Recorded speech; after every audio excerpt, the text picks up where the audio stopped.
Кроссовер Mazda CX-5 третьего поколения наконец-то полноценно выходит на рынки Америки и Европы, уже не в формате громкого анонса, а как полноценная серийная модель, которую можно увидеть в салонах и на дорогах.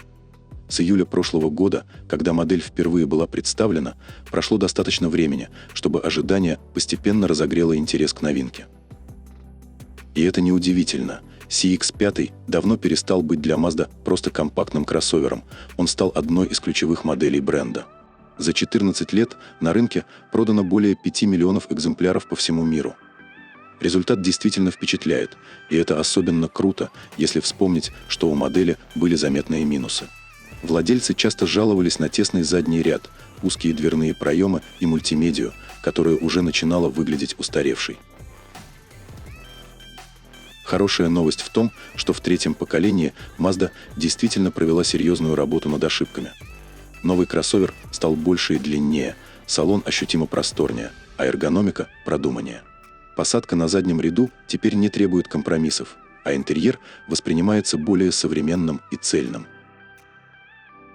Вместо радикальной революции инженеры и дизайнеры компании пошли по более тонкому пути. Они бережно улучшили уже удачную концепцию, убрав самые заметные слабые места. В итоге бестселлер бренда стал еще более взрослым, комфортным и технологичным автомобилем, который не просто сохранит своих поклонников, а сможет привлечь и новую аудиторию.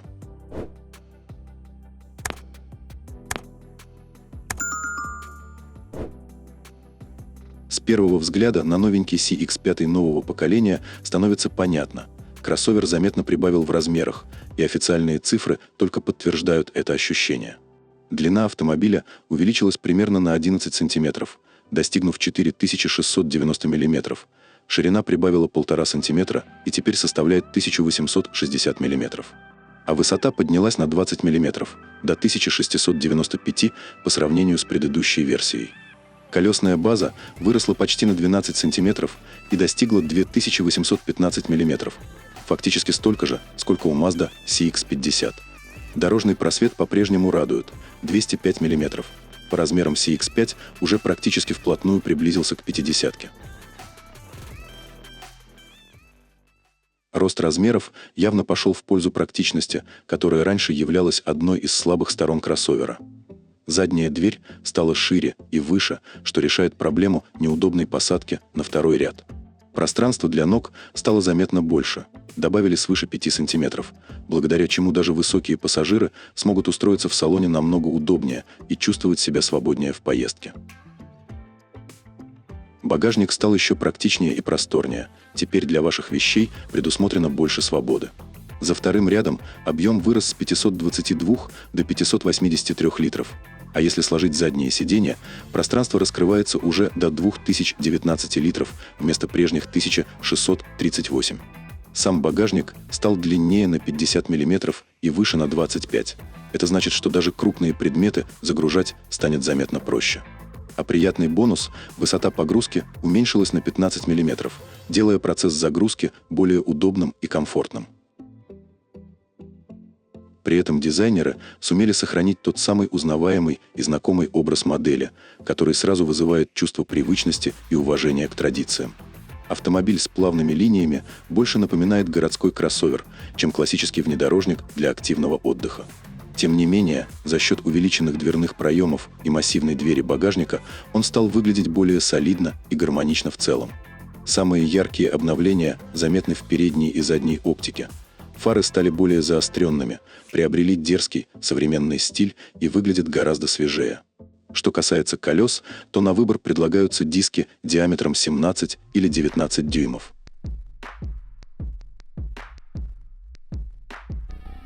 Если внешне Mazda почти не изменилась, то внутри дизайнеры получили полный карт-бланш.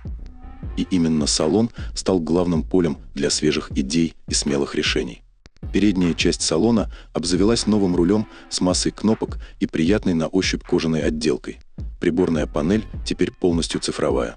10,3-дюймовый экран отображает всю важную информацию, а проекционный дисплей стал больше. Его площадь увеличилась более чем в 2 раза. Поэтому вся важная информация теперь буквально перед глазами и считывается намного легче и быстрее. Но главное нововведение – это информационно-развлекательная система. Долгое время Mazda была своего рода бастионом консерватизма. Физические кнопки и удобные шайбы управления мультимедиа оставались неизменными, даже когда весь мир постепенно переходил на сенсорные экраны. Но в 2026 году это изменилось. Фирменная шайба на центральной консоли исчезла вместе с привычными физическими регуляторами громкости и климат-контроля. На смену им пришел большой сенсорный экран – 12,9 дюймов в базовых версиях и 15,6 в топовых комплектациях.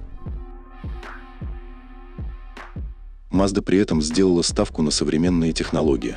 В салон интегрировали голосовое управление с помощью программного обеспечения Google. Он умеет управлять разными функциями автомобиля, например, климат-контролем. Если же вы привыкли к ручному управлению, температура и скорость вентилятора регулируются через экран, где часто используемые функции выведены в нижнюю часть дисплея. Более специфические настройки, такие как подогрев или вентиляция сидений и подогрев руля, требуют открытия полного меню управления климатом. Но при этом качество отделки никуда не делось. Mazda осталась верна своему стилю. Здесь все по-прежнему построено вокруг приятных ощущений.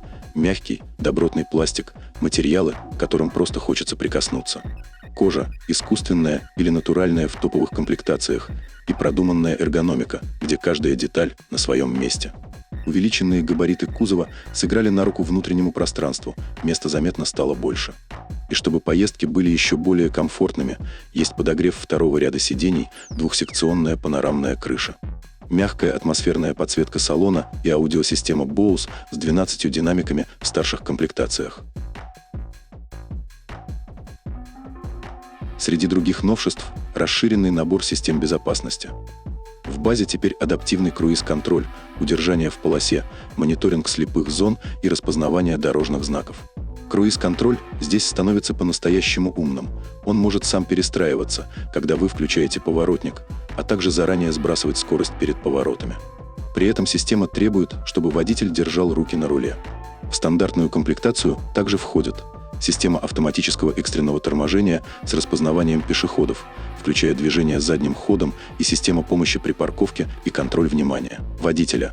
В качестве опции доступна система камер кругового обзора на 360 градусов.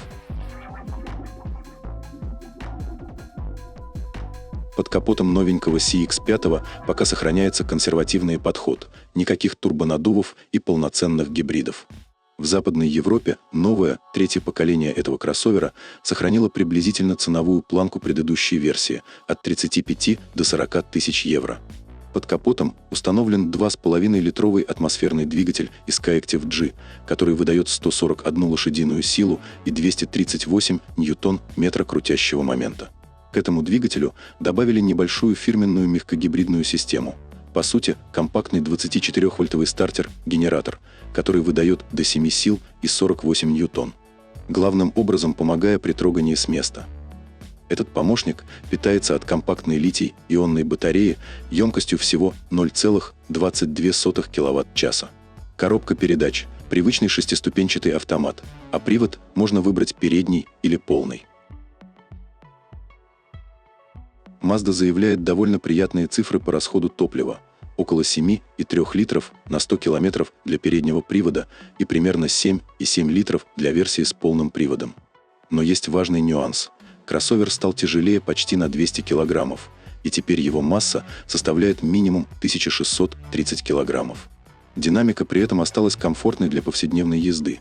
Разгон до 100 км в час занимает около 10,5 секунды у переднеприводной версии и примерно 10,9 секунды у полного привода.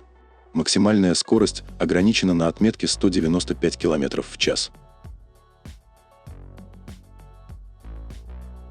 На американском рынке цена кроссовера стартует с $30 тысяч и доходит до 39 тысяч.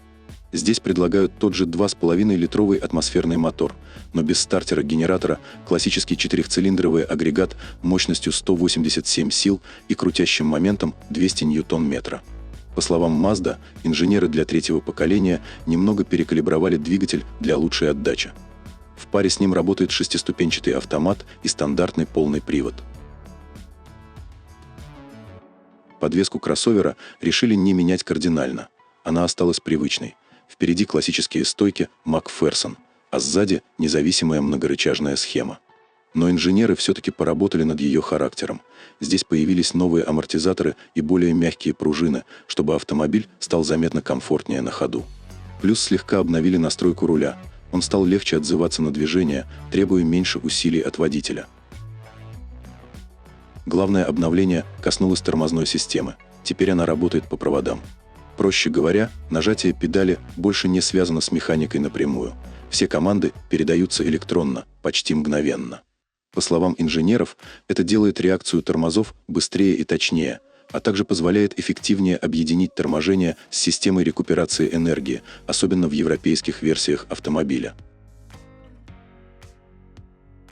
Шумоизоляция тоже получила серьезное внимание.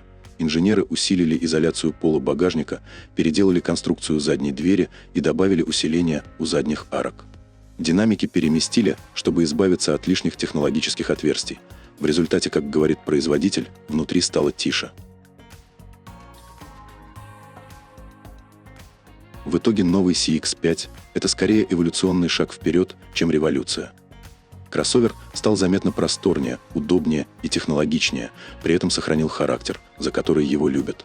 Да, отказ от привычных физических кнопок для некоторых может показаться минусом. Да и мотор не выигрывает в экономичности у гибридных конкурентов, но он надежен, вынослив и проверен временем. В целом CX-5 по-прежнему остается одним из самых гармоничных компактных кроссоверов на рынке. Это машина, которая идеально подходит для семьи.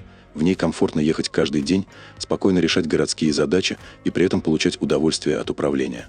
Он не пытается удивить дерзким характером, но подкупает уверенностью, продуманностью и ощущением правильного выбора, который не разочарует. Вот и финиш этого выпуска, но впереди еще много интересных обзоров. Ваш лайк и подписка – топливо, которое держит наш канал в движении. Делитесь мнениями в комментариях. Вместе мы делаем контент еще ярче. Желаем вам удачных маршрутов, полного бака и комфортных поездок. До новых встреч на канале.